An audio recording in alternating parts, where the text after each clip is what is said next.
All right, here's my audience. Yeah, all right. All right. Every man at some point in his life is going to lose a battle. He's going to fight and he's going to lose. But what makes him a man is in the midst of that battle that he does not lose himself. This quote really represents me in many ways, in the fact that I have been through battles with a lot of things in life, but I never lost myself and I fought through it and I got through it. My name is Matt Conaghan, and I am born and raised from Kansas City, Missouri. I can't imagine growing up in any other city than Kansas City, hence my visual aid back here, the Kansas City Royals flag. I came from a family of 5 with 2 older brothers. Needless to say, being the little brother wasn't always the best.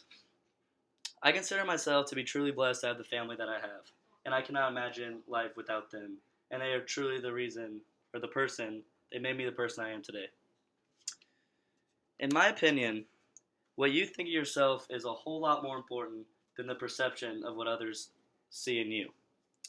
I see myself as a laid-back kind of guy who hates attention. There is nothing I hate more than being the center of attention for a good reason or for a bad reason. Many aspects of who I am have come from my family, friends, and simply my upbringing. My focuses in this speech will be the past, the present, and the future, all of which tell a whole lot about me. The past, simply put, is what shapes each and every one of us.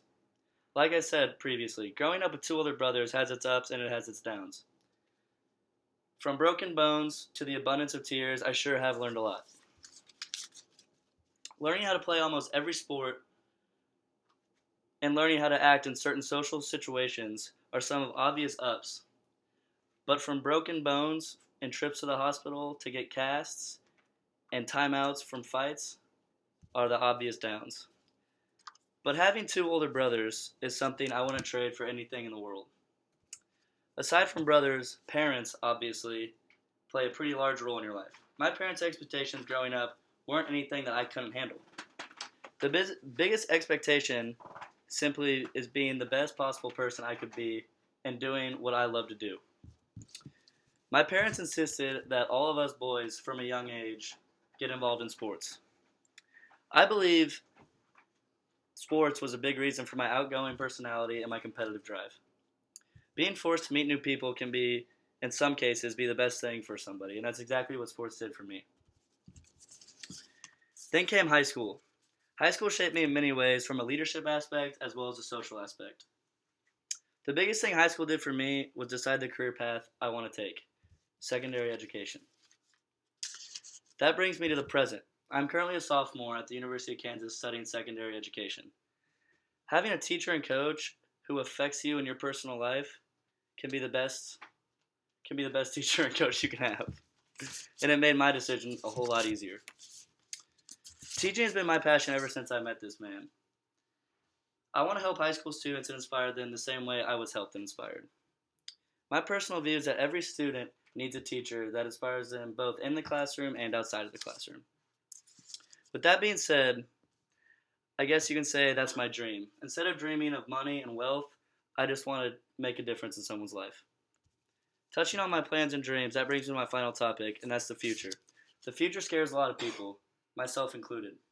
Your future is made by you and by you only. As the old saying goes, you control your own destiny. And I believe that 100%. Who knows what the future holds for me, but I'm sure I'm excited to find out. In conclusion, the most important aspect about yourself is to be comfortable with who you are. Appreciate everything you've been given and just write your own story. Reiterating on my quote from the beginning: every man is going to lose a battle. He's going to fight and he's going to lose. But what makes him a man is in the midst of that battle that he does not lose himself. And there's my audience again. And that'll do it. Yeah, man.